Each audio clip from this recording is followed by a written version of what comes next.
Aforismo 17. Ser livre não é fazer o que se quer, mas ser responsável por suas escolhas. De Ham Seok-heon 1. O significado da liberdade. A liberdade é um conceito que frequentemente é associado à ausência de restrições externas. No entanto, Ham Seok-heon propõe uma visão mais profunda. Ser livre não significa simplesmente fazer o que se quer, mas sim assumir a responsabilidade por suas escolhas. Essa perspectiva desafia a ideia de liberdade como mero desejo ou impulsividade.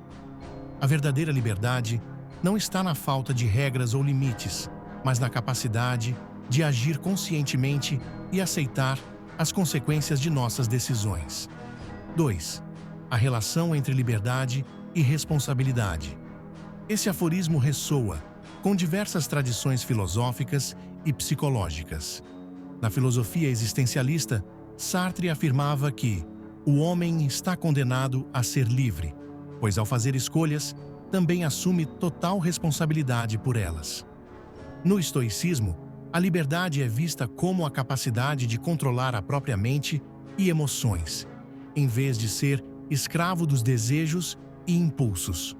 Na psicologia humanista, Carl Rogers defende que o crescimento pessoal depende da autodeterminação e da aceitação da responsabilidade pelos próprios atos. Ou seja, a liberdade sem responsabilidade é uma ilusão. Apenas ao reconhecer a relação entre escolha e consequência, podemos nos tornar verdadeiramente livres. 3. Os perigos da falsa liberdade.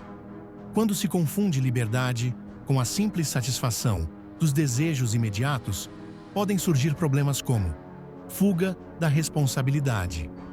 Agir sem considerar as consequências leva a arrependimentos e crises pessoais.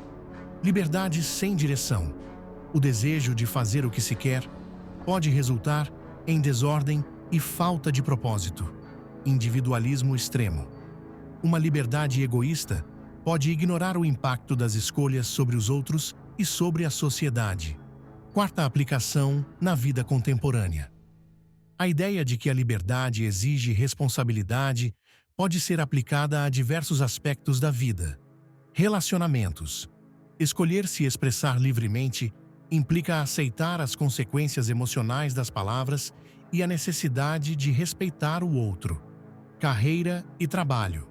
Ter autonomia profissional significa também assumir as responsabilidades pelos resultados e pelo desenvolvimento pessoal. Sociedade e cidadania. A liberdade de expressão e escolha deve ser equilibrada com a consciência das consequências para a coletividade. 5. Caminhos. Para a verdadeira liberdade. Se a liberdade está ligada à responsabilidade, então o desenvolvimento pessoal exige autoconsciência, refletir sobre as próprias escolhas e seus impactos. Disciplina. Ter controle sobre impulsos e agir de forma consciente. Empatia. Compreender como nossas escolhas afetam os outros. Resiliência. Lidar com as consequências das decisões, aprendendo e crescendo com elas. Conclusão. O aforismo de Ham Seok-heon nos lembra que ser livre não significa apenas ter opções, mas também ser responsável por cada escolha feita. A liberdade verdadeira vem com o dever de assumir as consequências das próprias decisões, e é nesse equilíbrio que encontramos o crescimento e o sentido para nossa existência. Pergunta para reflexão: você se sente verdadeiramente livre ou ainda busca fugir da responsabilidade por suas escolhas?